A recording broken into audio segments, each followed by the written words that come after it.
আসসালামু আলাইকুম, কেমন আছেন সবাই? আশা করছি আল্লাহর রহমতে যে যেখান থেকে আমার ভিডিওটি দেখছেন সকলেই সুস্থ আছেন এবং ভালো আছেন। আলহামদুলিল্লাহ আমরাও বেশ ভালো আছি। চলে আসলাম নতুন আরও একটি ব্লগ ভিডিও নিয়ে। তো আজকে একটু কাজের জন্য বের হয়েছিলাম, তো ভাবলাম যে তাহলে রমনা পার্কটা ঘুরে যাই। তো এই তো চলে এসেছি আজকে আমরা রমনা পার্কে। তো তাই আপনাদের সাথে ভাবলাম যে একটু ভিডিওটা শেয়ার করি। তো চলুন আমরা রমনা পার্কের ভেতরে ঢুকি আর আপনাদের সাথে শেয়ার করি।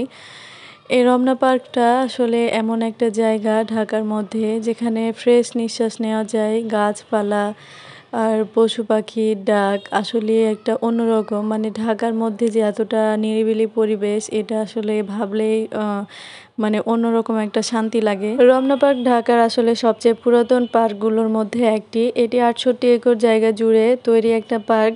একসময় ব্রিটিশ আমল থেকে মানুষ বিশ্রামের জায়গা হিসাবে পরিচিত ছিল, কিন্তু এখানে সকালে হাজার হাজার মানুষ আসে, কেউ হাঁটতে, কেউ ব্যায়াম করতে, কেউ আবার ফ্রেশ প্রকৃতির সাথে একটু সময় কাটাতে।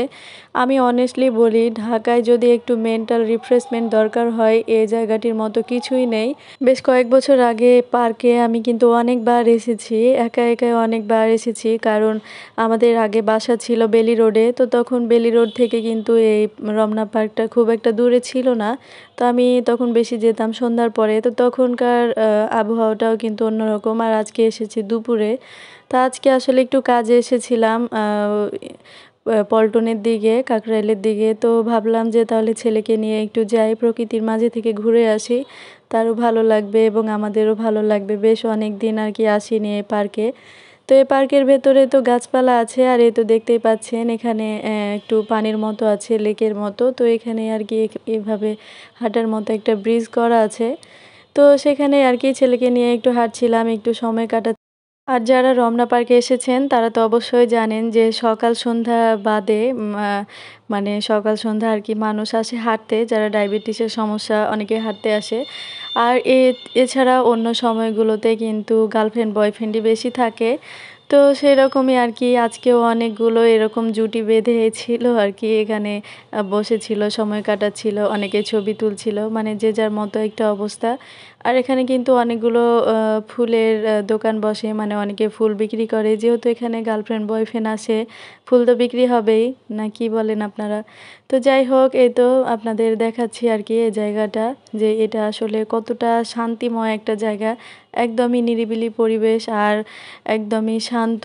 তো এখানে গিয়ে মনে হচ্ছে যে এখানে যদি একটু মানে শুয়ে ঘুমাইতে পারতাম তো খুব ভালো লাগতো, মানে এরকম একটা আবহাওয়া ছিল, খুবই ভালো লাগছিল। আর আমার ছেলে তো সেখান থেকে আর আসবে না, মানে সে সেখানেই থাকবে, বারবার করে বলছে মা বাড়ি না, বাড়ি না, আমি বাড়ি যাব না, মানে এরকম একটা আবদার সে করছে। তো এই যে এই গাছটাতে আমি বসেছিলাম, তো তাকে বলছিলাম যে বাবা তুমি এখানে একটু বসো, তোমার একটা ছবি তুলে দিই। তো সে এখানে বসবে না, সে আমাকে বলছে না বাঘ আছে। তো শোনেন তার কথা। কি করব? কোথায় যাব? তো বুঝেন অবস্থা, সে আমাকে এখানে বসতে নিষেধ করছে, বলে কিনা এখানে বাঘ আছে, ওইদিকে চলো। তো তাকে আর কি আমরা বলেছিলাম যে এখানে বাঘ আছে, মানে সে একদম ছোটাছুটি করছে। তো তাকে বলেছি বাঘ আছে, এভাবে ছোটাছুটি করো না, বাঘ চলে আসবে, ধরে নিবে তোমাকে। তার একটা মজার কথা বলি, এই যে এখানে দেখতে পাচ্ছেন, হয়তো ক্যামেরায় বোঝা যাচ্ছে কিনা, এখানে কিন্তু দুইটা কাক আছে। আর কাক দুইটা কিন্তু যেখানেই যাচ্ছে একসাথে যাচ্ছে। তো ভাবলাম যে রমনা পার্কে যেহেতু মানে ছেলে মেয়ে যায় জুটি বেঁধে থাকে, তো কাকও আর কি সেরকমই জুটি বেঁধে আছে। তো যাই হোক, রমনা পার্কটা ঘুরে আমরা অনেকক্ষণ এখানে বসেছিলাম, বেশ কয়েক ঘন্টা। এরপর আমরা বের হয়ে গিয়েছি।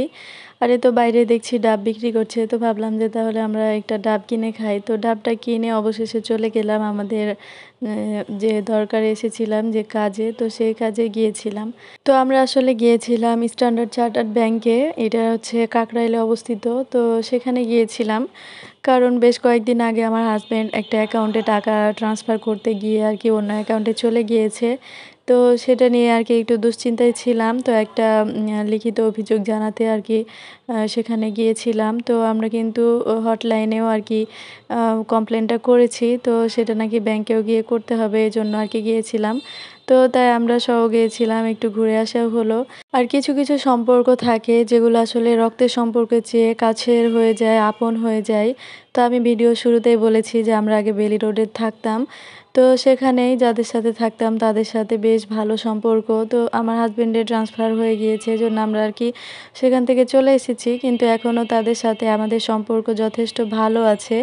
তো এই তো তাদের বাসায় আর কি আমরা দুপুরের খাবারটা খেয়েছিলাম। আর সে কিন্তু আমাদের জন্য অনেক কিছু আয়োজন করে রেখেছিল।